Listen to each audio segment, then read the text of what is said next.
At 3:17 in the morning, radar operators aboard a United States aircraft carrier in the Strait of Hormuz watched 200 fast-moving contacts explode across their screens at once.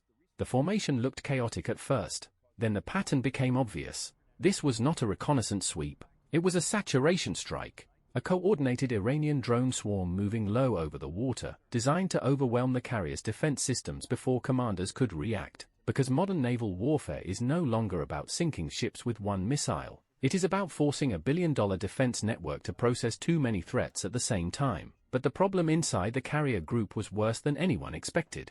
The drones were flying beneath standard radar angles, splitting into multiple attack vectors, using commercial navigation signals and cheap thermal masking systems copied from conflicts in Ukraine and the Red Sea. So within less than 2 minutes, the most expensive naval platform on Earth was suddenly fighting the same kind of asymmetric swarm tactics used by insurgents with motorcycles and laptops. And then the carrier lost visual confirmation on nearly half the incoming contacts. That was the moment commanders realized this was not a demonstration. It was a kill scenario. But the radar did not see what was coming next. Less than 100 miles away, an AC-130 gunship was already turning toward the Gulf. The official version of events would later describe the situation as a routine regional escalation. That phrase hid the panic spreading through the command network inside Fifth Fleet operations, because 200 drones approaching a carrier strike group in confined waters creates a nightmare equation for naval planners. Every interceptor missile fired from a destroyer costs millions of dollars.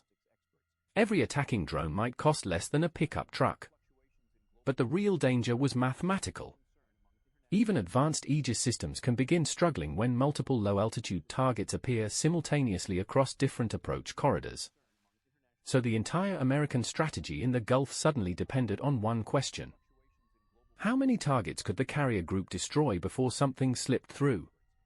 Satellite imagery from previous Iranian naval exercises had already shown large drone dispersal patterns near Bandar Abbas.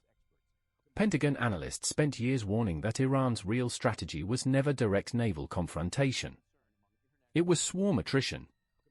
Fast boats, drones, mines, electronic warfare, and coastal missile batteries all attacking together in confined water where large ships have limited maneuverability. Because the Strait of Hormuz is one of the most strategically vulnerable waterways on Earth, nearly 1/5 of global oil traffic passes through it. But the geography traps warships inside narrow operating lanes surrounded by hostile coastlines. So even the world's strongest navy enters the region with constraints. Iran understood that. And they designed their drone doctrine around it. The first wave approached from the northeast. Small delta-wing drones flying barely above the waterline. The second wave came from higher altitude angles designed to trigger defensive radar prioritization, but hidden inside the formation were electronic warfare drones broadcasting false signatures intended to confuse tracking systems. So American operators suddenly faced a battlefield where real targets and fake targets appeared together. Then the destroyers opened fire. Missiles erupted into the night sky as standard interceptors streaked across the Gulf. Several drones exploded instantly. Others vanished from radar only to reappear seconds later from new vectors. Because the swarm was constantly changing shape. But every interceptor launched created another problem. Magazine depth. Naval commanders never discuss it publicly, but missile inventories disappear frighteningly fast during saturation combat. A destroyer can burn through advanced interceptors in minutes under heavy attack conditions. So while explosions filled the sky above the Gulf, officers inside the carrier group were already calculating how long they could sustain the defense. And the answer was not comforting. The Pentagon had spent years preparing for ballistic missiles and hypersonic threats from China and Russia. But cheap drone warfare changed the economics of conflict completely. In Ukraine, commercial drones destroyed tanks worth millions. In the Red Sea, Houthi drones forced rerouting operations that disrupted global shipping markets. Because modern warfare no longer rewards the side with the most expensive equipment. It rewards the side capable of overwhelming systems faster than they can respond. But inside the Gulf that night, the United States suddenly faced the possibility that a carrier strike group could be trapped in exactly that scenario. Then one drone broke through the outer defensive screen. Video later leaked online showing a bright flash near the water several miles from the carrier formation. Analysts argued for weeks about what actually exploded. Some claimed it was debris from an interceptor. Others believed the drone detonated prematurely. But intelligence chatter inside regional defense circles suggested something far more dangerous. At least one drone may have reached engagement range before being destroyed. So even though the carrier survived untouched, the psychological effect inside naval command structures was immediate. The swarm had gotten closer than expected. And that changed everything. Because carrier groups are designed around deterrence. Their real power comes from perception. The belief that approaching them is suicide. But the drone age is eroding that perception piece by piece. Militias with commercial technology can now threaten strategic naval assets that once dominated entire oceans uncontested. So American commanders understood that if footage of a successful swarm penetration ever reached global media, every hostile actor on Earth would begin copying the tactic immediately. That was when the AC-130 entered the battle space. Unlike stealth fighters built for high-altitude penetration, the AC-130 was designed for persistent battlefield destruction. Side-firing cannons. Thermal targeting systems. Infrared tracking. Massive airborne firepower orbiting above a combat zone like a flying artillery platform. Because drone swarms create one specific problem for traditional missile defenses. Cost imbalance. But guns firing explosive ammunition solve that problem differently. They do not chase precision kills one missile at a time. They saturate airspace with controlled devastation. The gunship rolled into firing position above the Gulf. And then the ocean lit up. Tracers ripped across the darkness in long streams of fire as the AC-130 began targeting clusters instead of individual drones. Explosions erupted across the swarm formation. Burning debris slammed into the water. Several drones collided midair while attempting evasive maneuvers. Because the swarm relied on tight coordination algorithms to maintain attack geometry. But sustained airborne cannon fire shattered the formation faster than Iranian planners expected. So within less than 90 seconds, the entire attack pattern collapsed into chaos.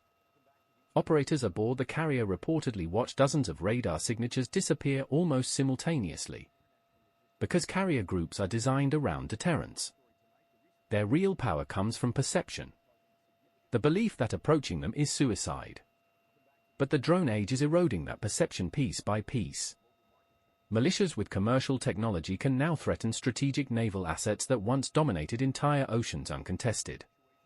So American commanders understood that if footage of a successful swarm penetration ever reached global media, every hostile actor on Earth would begin copying the tactic immediately. That was when the AC-130 entered the battle space. Unlike stealth fighters built for high-altitude penetration, the AC-130 was designed for persistent battlefield destruction. Side-firing cannons. Thermal targeting systems. Infrared tracking. Massive airborne firepower orbiting above a combat zone like a flying artillery platform. Because drone swarms create one specific problem for traditional missile defenses. Cost imbalance. But guns firing explosive ammunition solve that problem differently. They do not chase precision kills one missile at a time. They saturate airspace with controlled devastation. The gunship rolled into firing position above the Gulf. And then the ocean lit up. Tracers ripped across the darkness in long streams of fire as the AC-130 began targeting clusters instead of individual drones. Explosions erupted across the swarm formation. Burning debris slammed into the water. Several drones collided midair while attempting evasive maneuvers. Because the swarm relied on tight coordination algorithms to maintain attack geometry. But sustained airborne cannon fire shattered the formation faster than Iranian planners expected. So within less than 90 seconds, the entire attack pattern collapsed into chaos. Operators aboard the carrier reportedly watched dozens of radar signatures disappear almost simultaneously. Their objective was never necessarily to sink a carrier outright. The real goal was demonstrating vulnerability. Because forcing the United States to spend millions defending against cheap swarm attacks creates long-term strategic fatigue. But the rapid destruction of the drone formation by the AC-130 complicated that narrative significantly. So instead of broadcasting American weakness, the battle exposed something else entirely. Modern warfare was evolving faster than anyone admitted publicly. Inside Washington, defense analysts began quietly revisiting assumptions about carrier warfare itself. Because aircraft carriers dominate through concentration of force. But drone swarms thrive by dispersing cheap attrition across wide areas. So the entire logic of naval supremacy suddenly faced uncomfortable questions. How many drones would future attacks involve? Could swarms coordinate underwater and airborne strikes simultaneously? What happens when artificial intelligence removes human reaction delays entirely? Nobody inside the Pentagon wanted to answer those questions publicly, because the answers threatened decades of military doctrine. And somewhere inside Iran's military command structure, officers were likely studying every second of the engagement themselves. Which drone survived longest? Which approach vectors created confusion? Which defensive systems reacted fastest? Because swarm warfare is iterative. Every failed attack becomes data for the next one. But American commanders were learning too. Faster airborne gun platforms. Layered signal disruption. Autonomous defensive targeting. The battle in the Gulf was not an isolated confrontation. It was a prototype for the future of naval combat. And future conflicts may involve far larger swarms. The terrifying part is that this kind of warfare lowers the barrier to entry dramatically. Nations no longer need massive air forces or billion-dollar fleets to threaten strategic targets. They need manufacturing capacity, software coordination, and enough expendable systems to saturate defenses. Because quantity itself becomes a weapon. But that changes global power dynamics completely. Smaller regional actors suddenly gain leverage against technologically superior militaries, so the Gulf engagement sent shockwaves far beyond the Middle East. NATO planners reportedly intensified internal discussions around naval ammunition stockpiles after similar drone incidents in the Red Sea. Because modern missile defense systems were never designed for endless swarm attrition. But defense manufacturers cannot rapidly replace advanced interceptors during sustained conflict. So future wars may depend less on technology superiority and more on industrial endurance. That reality deeply worried Western planners. And it explains why military officials rarely discuss ammunition depletion publicly. The AC-130 engagement temporarily solved the immediate crisis. But it also exposed another dangerous truth. Gunship-based swarm defense works best under specific conditions. Clear targeting environments. Air superiority. Manageable drone density. But what happens when swarms become larger, faster, stealthier, or autonomous? What happens when attacks occur simultaneously across multiple naval groups? What happens when decoy drones intentionally drain defensive fire before the real strike arrives? Those scenarios are already being modeled inside classified simulations. And the outcomes are reportedly grim. Because the next generation of drone warfare will not rely only on explosives. Future swarms may carry electronic warfare payloads, surveillance packages, cyber intrusion systems, or even autonomous targeting coordination powered by machine learning. So defeating one swarm today does not guarantee victory tomorrow.